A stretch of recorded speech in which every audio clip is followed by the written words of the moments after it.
sama Marissa Ica gitu loh, dan kita nih, gue Tasya itu bisa ngebedain loh orang yang emang ngomongnya tuh bener sama yang mengada-ngada, yang bohong, itu kita bisa bedain gitu aja. Orang soal Bibi sama Marissa Ica pernah menikah itu aku bisa bilang itu tidak pernah terjadi ya. Yang dia sebar-sebarin di TikTok itu ya, itu fotonya Marissa Ica nikah sama mantan suaminya dia tahun 2016.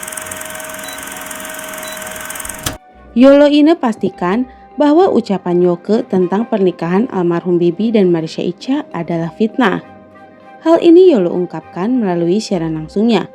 Lantaran setelah dirinya bertemu dengan Marissa Ica, Yolo bisa membedakan mana ucapan orang yang berbohong dan mana yang tidak.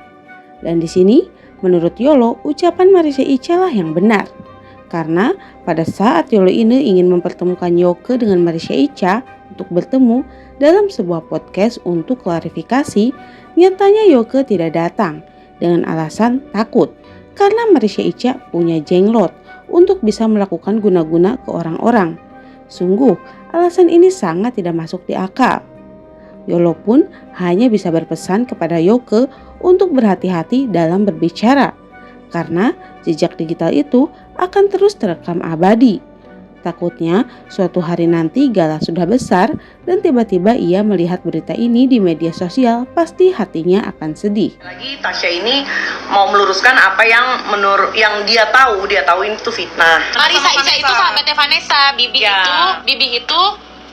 itu sahabatnya Kavio. Ya, nah dia dekat sama Kavio. Ya. Gitu pada saat itu. Jadi wajar aja ya. Tasya itu tahu gitu loh, runutannya seperti apa, faktanya seperti apa, sejarahnya seperti apa gitu. Jadi nggak usah nantangin, nggak usah belaga sok jago deh, ngechat, komen hebat.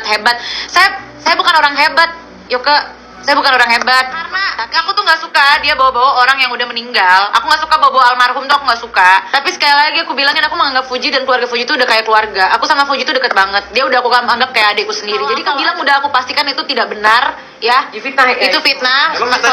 Soal Bibi sama Marissa Ica pernah menikah itu aku bisa bilang itu tidak pernah terjadi ya. Yang dia sebar-sebarin di TikTok itu ya, itu fotonya Marissa Ica nikah sama mantan suaminya dia tahun 2016. Sebelumnya. Yang pakai baju hijau, ya kan? Iya, itu sama mantan suaminya. Yang pakai baju hijau itu ternyata sama mantan suaminya. Tahun 2016 kan itu? Ya, entahlah, pokoknya sama mantan suaminya lah itu, bukan sama almarhum. Di sini kita cuma meluruskan ini masalah yang menyangkut orang yang sudah nggak ada ya. Iya, nggak usah dibawa-bawa lagi lah. Udah. Nah, sedangkan nih buat kalian yang nggak tahu ya, kita tuh sebenarnya udah ketemu sama Marissa Ica gitu loh, dan kita nih, gue Tasya itu bisa ngebedain loh orang yang emang ngomongnya tuh bener sama yang mengada-ngada, yang bohong, itu kita bisa bedain gitu aja. Orang yang mencari take advantage dari masalah-masalah yang dia masih belum tahu, yang katanya itu ya, menurut aku ya lo harus berani dong mengklarifikasi apa yang lo pengen, yang lo udah sampaikan ke halayak gitu. Tapi kenapa saat diminta untuk datang untuk berdiskusi ya, untuk diskusi sama kamu ya, kan kamu yang kenal. Cuma dia nggak datang, bilangnya dia takut. Bukan takut ya, dia takut karena katanya Marissa Ica mainan dukunnya jenglot ya. Dia mainan dukunnya jenglot. Jadi itu malah bikin aku makin apa nih gitu, paham nggak? Tapi jangan bawa orang yang udah nggak ada. Jangan bawa almarhum Bibi dan almarhumah Vanessa. Titik, sudah. Mereka sudah nggak ada di dunia ini. Mereka udah tenang. Ingat, jejak digital itu akan ada sampai kapanpun. Gitu. Aku nggak ada urusan sebenarnya mau dia ngomongin siapa kayak di lain itu ya, di lain dari case yang masalah fitnah itu ya, terserah dia mau ngomongin siapa, mau ngomongin apa. Itu dia kabar terbaru hari ini dari Yoke dan Yolo. Semoga kalian semua terhibur dan terima kasih sudah menonton.